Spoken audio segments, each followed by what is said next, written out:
নমস্কার, জয় শ্রীরাম। আমি আজকে মধ্যপ্রদেশ ধরতিতে দাঁড়িয়ে আছি, যেখানে আছে বাগেশ্বর ধাম।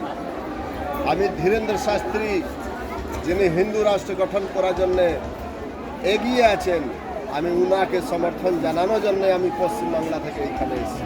আমি একটা বাঙালি, আমি হিন্দু নিয়ে গর্ব করি, আমি হিন্দু ধর্ম নিয়ে গর্ব করি। আমার হিন্দু ধর্ম পতাকা কোনো জেহাদি ছিঁড়তে পারবে না। আমার হিন্দু ধর্ম পতাকা কোনো পশ্চিমবাংলা কোনো জিহাদিকে ছিঁড়তে দেব না। তার জন্য যা হবে আমি সেখানে প্রতিবাদ করি, সেখানে প্রতিবাদ করব। আমি কোনো পার্টি পলিটিক্স নিয়ে কথা বলছি না, আমি কোনো পার্টি পলিটিক্স মধ্যে ইনভলভ নেই।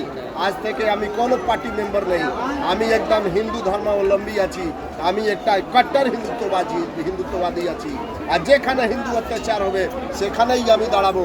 কিন্তু কোনো জেহাদি উপরে আমার দয়া হবে না।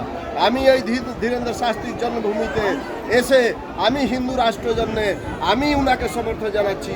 আপনি এগিয়ে চলেন। আমি একটা বাঙালি সন্তোষ সিংহ, আমি আপনার সঙ্গে আছি।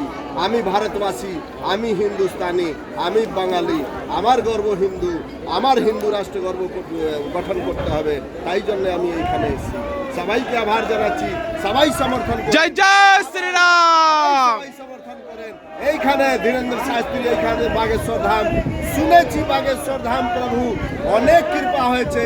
সেই জন্য আপনাদেরকে সবাইকে বলছি, বাংলা পশ্চিম বাংলা মানুষ আপনারা যে করবে, কিন্তু আমরা হিন্দুত্বের জন্য তৈরি আছি।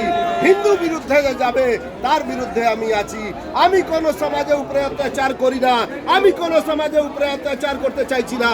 কিন্তু কোনো দিনে জেহাদি যদি আমাদের উপরে অত্যাচার করবে, আমি এটা সহজ মেনে নিতে পারবো না। এই জন্য আমি এইখানে এসেছি। আমি হিন্দু রাষ্ট্রকে সমর্থন করছি। নমস্কার, জয় শ্রীরাম। बागेश्वर धाम महाराज की जय हो। जय जय श्री राम। हर हर महादेव। भारत माता की जय।